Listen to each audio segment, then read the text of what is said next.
All right, bro, I'm gonna just come to your room when I'm done with this, bro. All right, for sure, for sure.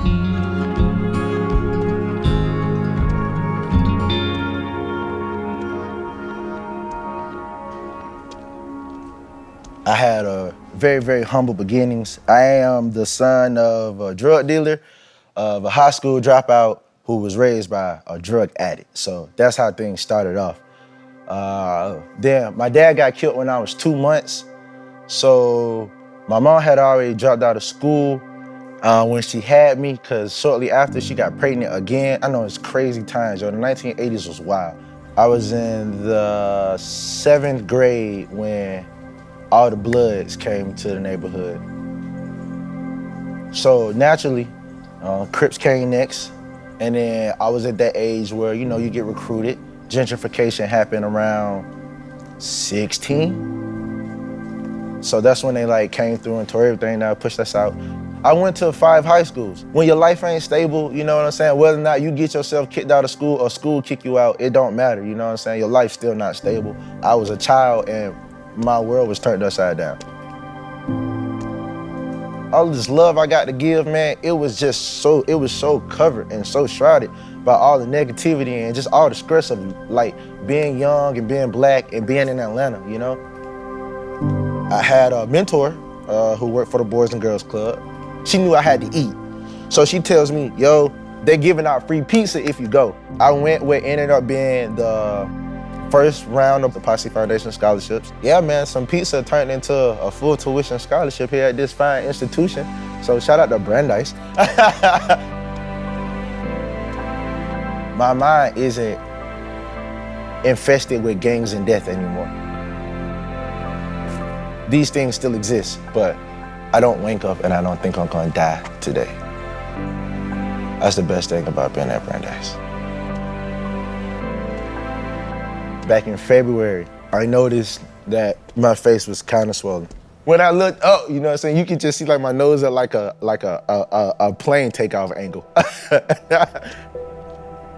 This guy was like, yeah, this is outside of my league. He's like, yeah, I don't know anything about this. This is sitting on your teeth, and I don't want to mess with your teeth. So you gotta go to BU, and you gotta go get the big dogs on your face. So I'm like, okay, cool, bring them out. So when I first looked at him, I said, your right and left sides of the lips and face don't feel the same. And he says, yeah, I've noticed a ball in my upper jaw for many months. But that's Stacy for you. You know, he's always happy-go-lucky. Your gut feeling is that this is not something good. Growths in jaws can be cysts or tumors. When Dr. Mir came in the room and he started speaking to me, right away I was like, yo, this guy has a really nice voice, like really, really, really calming. Right away, I felt really comfortable with him. He was good at giving me the science in layman's terms. Going through the biopsy, I remember them saying like, yo, we gotta do this right now. It's how aggressively it goes. The diagnosis came back to be a rare form of a tumor called ameloblastoma. It had gone from the teeth into the nose and sinus cavities. The tumor had come out into the lip, so we took part of the inner part of the lip and that bone about 1 centimeter away. So in essence, Stacy lost the front part of his jaw and facial structures inside the mouth.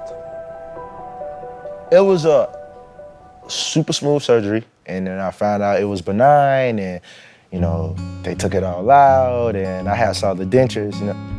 I had solid dentures. As far as the tumor itself goes, they got that thing right out. You know, he's been, I think, happily carrying on with his student life at Brandeis. I went to the school demographics. I went and picked the 20 most represented demographics at the school, and I made sure all of them got their language on the wall, and they all says justice, so you know what I'm saying? These two guys are gay, you know what I'm saying? And I was wondering, I was trying to be as fully representative as I could, just not even just on the language sphere, but I wanted to sort of kind of have a space for everybody. At BU, we are highly specialized. We're one of the few departments in the country, less than a handful, where we have multiple specialists specializing. We want to bring the best care possible, individualized to him. Dr. Mir, I definitely would love this opportunity to just look you right in your face and just say thank you for saving my life. I'm here right now.